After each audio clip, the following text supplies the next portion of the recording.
Eh bien, on continue cet après-midi. On accueille maintenant Stéphanie Halliwell, qui est partenaire manager de Binder, pour une prise de parole très opérationnelle. Comment optimiser la gestion et la distribution de ses contenus.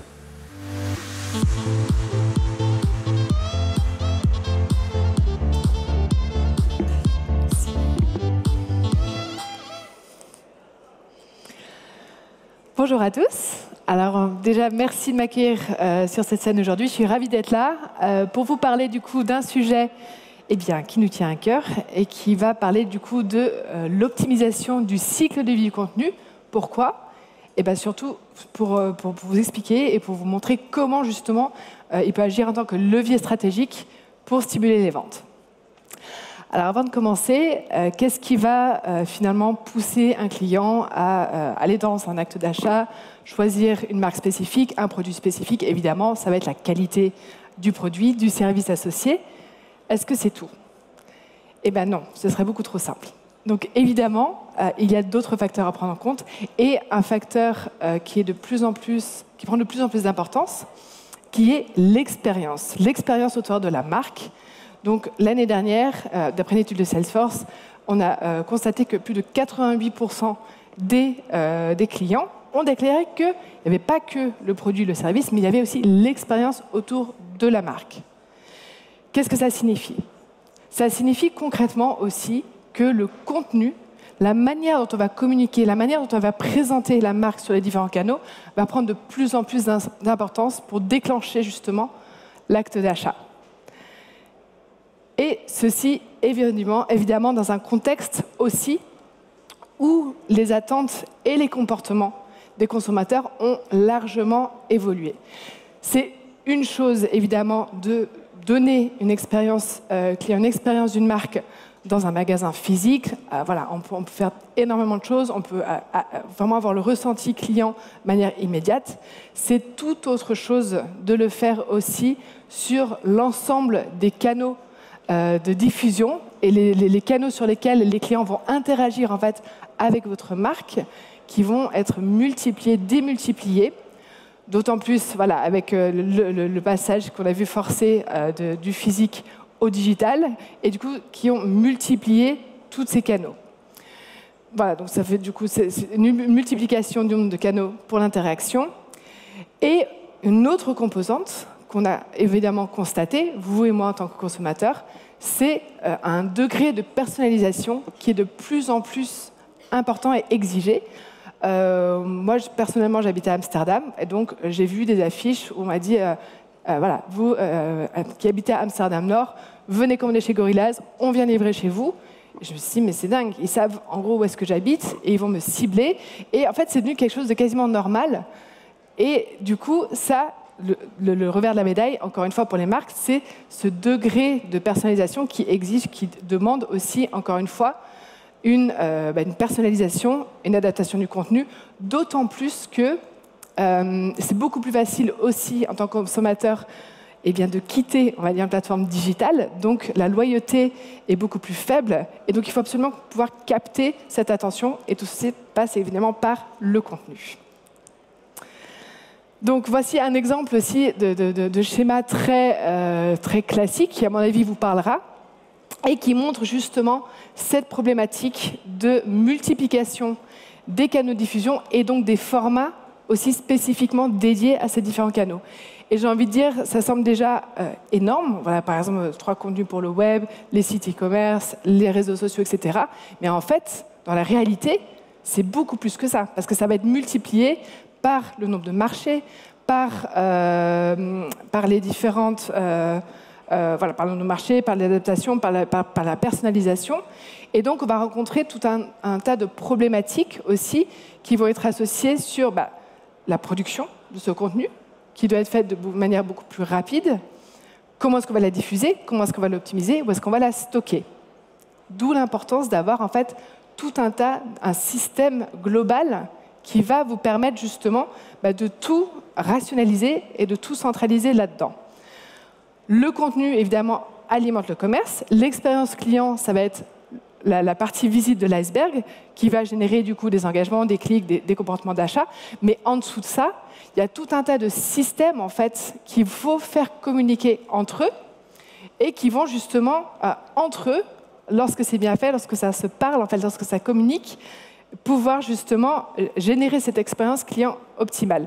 Donc vous avez évidemment les systèmes de PIM pour récupérer toute la data produit, les CMS qui vont pousser les visuels. Voilà, donc tout un tas évidemment de choses que vous avez vues, dont on a parlé aujourd'hui dans les différentes interventions. Et au cœur de tout ça, eh bien, il y a justement la gestion du cycle de vie du contenu. Comment est-ce qu'on va faire ça? Et c'est justement ce qu'on va proposer, nous, à nos clients. Notre but, c'est vraiment, en fait, d'aider nos clients à gérer l'ensemble du cycle de vie des contenus, d'accord? Donc, autour d'une plateforme de ce qu'on appelle Digital Asset Management.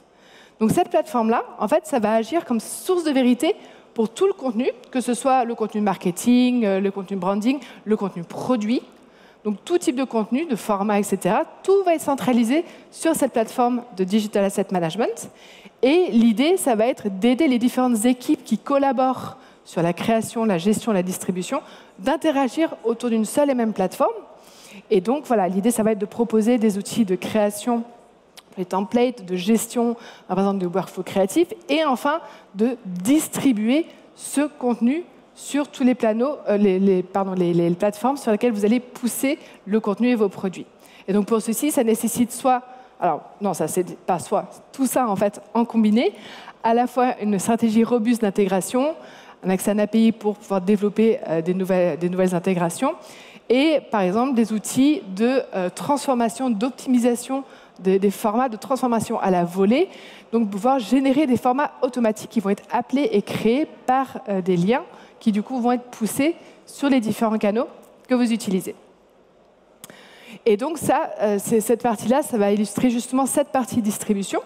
Donc, on va partir, en fait, de la partie DAM, d'accord, qui va récupérer les assets visuels liés au produit, qui vont s'enrichir, en fait, de la data par rapport aux produits destinés dans le PIM, par exemple, pour ensuite être poussés sur les plateformes e-commerce et enfin distribués à votre réseau de distributeurs, à vos resellers, etc., etc.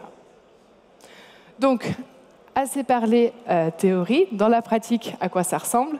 Donc, je voulais juste mentionner un exemple d'un cas d'un client chez nous, donc une marque spiritueux premium, qui justement est passé par un gros projet de transformation digitale pour justement générer plus de revenus. Donc, les challenges à l'origine étaient assez classiques. Finalement, c'était finalement, moi, le problème, c'est que je suis sur 200 marchés, j'ai 200 marques, je suis sur 270 marchés, je dois adapter tout mon contenu pour les différents distributeurs. Je ne sais pas le retrouver, ça me prend du temps, c'est chronophage. Comment est-ce qu'on peut optimiser tout ça? Du coup, ils ont décidé de passer sur un grand projet en implémentant la plateforme de DAM Binder et connecter au PIM via API pour gérer justement les 500 produits qui sont dispos sur tous les sites, les 200 marques et les 270 marchés en un seul et même endroit. Donc les résultats étaient très concrets. Donc évidemment, ça leur a permis d'accélérer les délais de mise en ligne des produits sur les marchés, et du coup de générer évidemment des revenus. Améliorer l'accessibilité des contenus et des données produits. Ça, c'est hyper important quand vous travaillez justement avec un réseau de distributeurs, de resellers. Il faut absolument qu'ils aient accès au contenu, surtout si, par exemple, des fois, il y en a des multimarques. Et bien forcément, le distributeur il va choisir le contenu qui est plus facilement accessible, qui peut réutiliser, plutôt que s'embêter à aller chercher quelque chose dont il ne sait pas où ça se trouve. Donc, encore une fois, ça, c'est hyper important dans la stratégie. Et ça va de pair, et du coup d'améliorer l'expérience client pour les partenaires et les distributeurs. Voilà, encore une fois, pour leur donner envie de vendre vos produits. Donc voilà un petit peu quelques petits chiffres qui ont résulté du coup de cette collaboration. Voilà. Et de manière globale, j'ai envie de dire, c'est toujours important de savoir comment est-ce qu'on va évaluer en fait le retour sur investissement de l'investissement dans une plateforme de Digital Asset Management. C'est quelque chose qui, jusqu'ici, alors ça l'est de plus en plus, mais quand j'ai commencé à 3-4 ans, c'était quelque chose qui n'était pas toujours très tangible et qui était difficile à véhiculer, notamment à des primo-achetants qui n'avaient jamais eu ce type de plateforme. Donc du coup, ce qu'on a fait, nous, pour expliquer un petit peu qu'est-ce qu'on pouvait attendre en fait, d'une telle plateforme, on a mené une enquête auprès de 500 de nos plus gros clients. On leur a demandé, vous concrètement, depuis que vous avez implémenté le DAM, Binder ou autre, toute bonne solution, quelle est la plus-value que vous en avez retirée. Et donc ça, c'est un petit peu un résultat qui vous donne un petit peu des pistes de réflexion aussi sur ce que vous pouvez attendre. Donc la première chose, c'est un renforcement de la cohérence de la marque. Encore une fois, on revient à cette histoire de procurer une expérience client et un parcours utilisateur cohérent sur l'ensemble des canaux de diffusion.